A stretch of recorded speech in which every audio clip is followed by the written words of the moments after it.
This show is made possible by support from landsharks.ca. Visit them for all your coin and swag needs at www.landsharks.ca.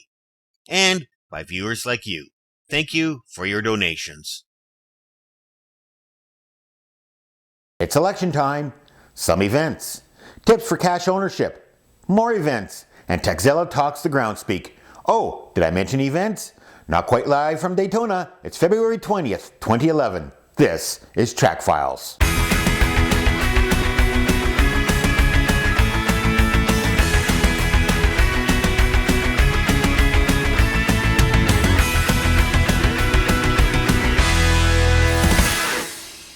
Hi there and welcome to Trackfiles. I'm your host, Ice and Rye.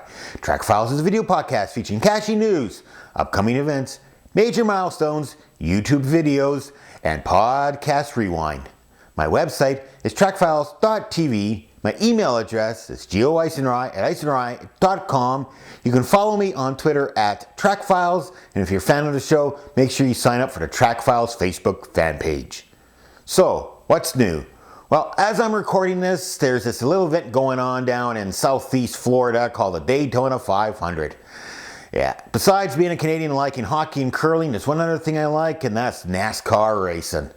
And today is the NASCAR Super Bowl of the year. They start off the year with their biggest event, and it just gets better from there on. So the PVR is recording that, and I'm down here in the studio.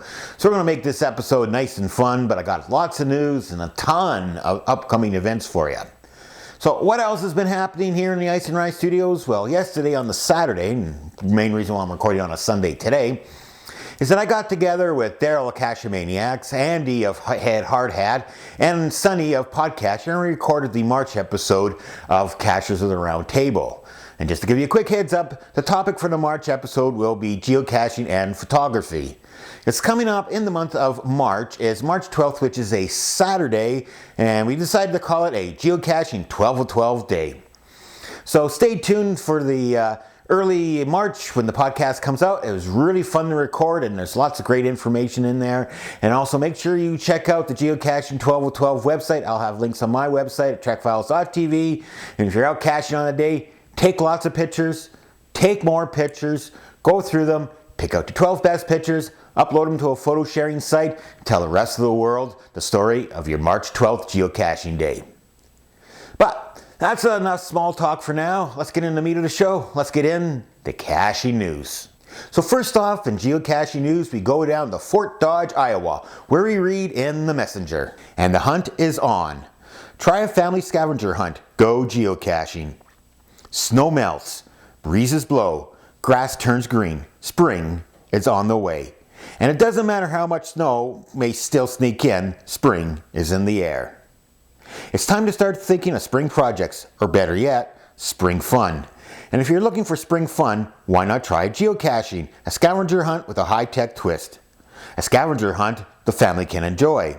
A hunt that could teach some valuable skills. Geocaching uses a global positioning system receiver to track down a cache, whether it's a big box full of information and trinkets or a small cylinder easily hidden in unexpected places. So this is one of the many articles I'm starting to find on geocaching, and as I always say, it's a reporter's introduction to the sport. And what this is doing is it's getting the word on geocaching out to the general public. People are reading it, they're getting more curious, and they're starting to get into it. So if you or your friends are part of a geocaching community in your area, maybe you should start looking at arranging some geocaching 101 events and do it soon, because at least here in the Northern Hemisphere, spring is just around the corner, contrary to what it looks like in my backyard right now. And people are really starting itching to get out and get caching.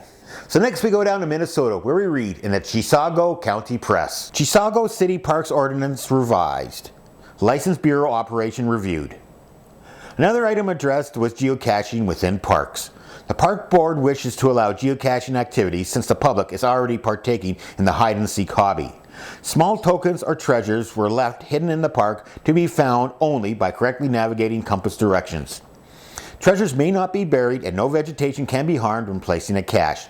No food can be placed as a cache, and a container may be no larger than 8 inches by 12 inches by 4 inches and must be marked with the word geocache. The park board prefers people get a permit to partake in geocaching so the city is aware of what's going on. So what this article is about is the town council setting down some basic rules for caching. Now, I will not report them on Trackfiles, however, there have been a few bomb scare incidents involving geocaches, and I believe this council's idea of the whole permit thing is just let them and the public service, aka the police, know where these things are hidden, so if someone does accidentally come across a cache, they're not going to freak out and think that Al-Qaeda is after their small town in Minnesota. So recently here in the province of British Columbia, our provincial association just held its board of directors. And next, it's time to head a little east to the province of Manitoba, where they're set for theirs. The 2011 Manitoba Geocaching Association Board nominations. Nominations are requested for the MBGA Board of Directors positions to be elected at an annual general meeting on May 1st, 2011. The Board of Directors will serve to manage the affairs of the MBGA for a one-year term following the election. If you, or someone you know, would like to volunteer, please email the nomination committee with the name and contact information of the nominee. Permission must be obtained before nominating another person.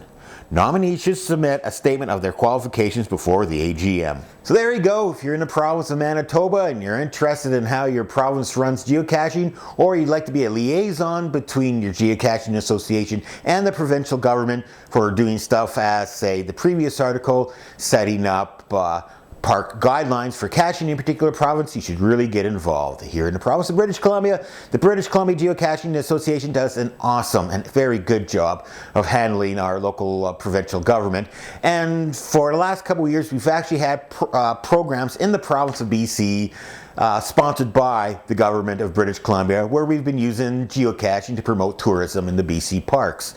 And I was actually talking to one of our local directors of the British Columbia provincial body, and it sounds like they have something very ambitious planned for 2011, and from the sounds of it, it could be centered right out of here in good old Prince George. So, if you're in the province of Manitoba and you want to get involved more in caching, maybe you should run for the Manitoba Caching Board. For our next news article, we head down to one of my favorite news sources, the Lily Pad, where we read, and the geocaching web blog at Latitude 47. Habits of a good cache owner. As a geocache owner, your responsibilities don't end once your geocache has been published. Owning a geocache is an ongoing responsibility that, when done properly, results in more geocaching fun for everyone. Here are some tips on being a good cache owner. So I'm not going to go through these tips right now. Chances are some of you may have already read them. The link was actually quite popular on both Facebook and Twitter. However, if you haven't had a chance to look at this article yet, visit my website, trackfiles.tv, for a link to the full-length article. It's very well written and has some great hints on maintaining your cache. Well, that about wraps it up for caching news. Let's check out this episode's caching video. Time for this episode's caching video. For this one, we're doing something a little different. You may remember last episode where I was talking about Veronica Belmont, host of the popular web TV series Tekzilla, and her recent introduction to geocaching. And she asked on the program if there was anybody out there who could give her more information on caching, get a hold of her. So from Groundspeak, she heard from Eric Sadisky, and they set up an interview and ran it on the last episode of Tekzilla.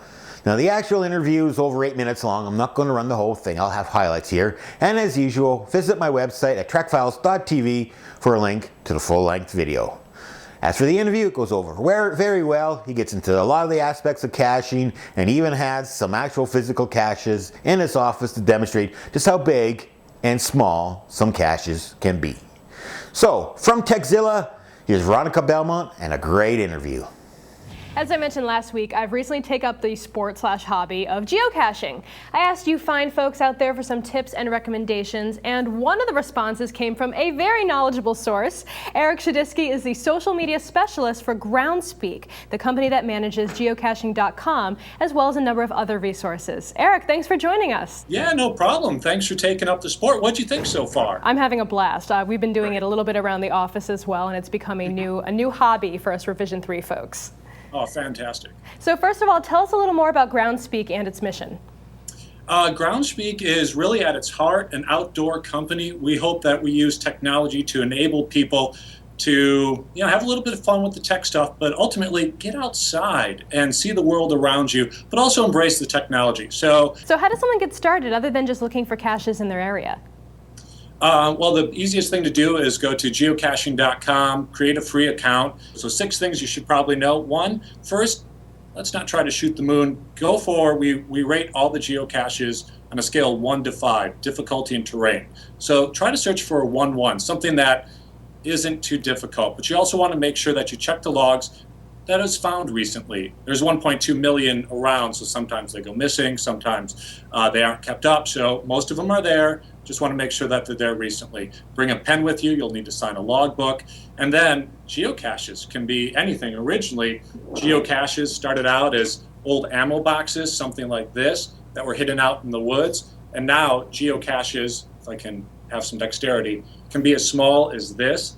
Hold it up to the screen a little bit. What on earth is that? It's a nano. I'll plunk something on the desk quick to make this convenient. So it's a nano cache. So these are magnets. And as you saw, it's stuck to the metal container. But all a cache needs is to be physical at the most basic level and have a logbook. So there's a little bit of a logbook in here, and you take it out and you sign your initials.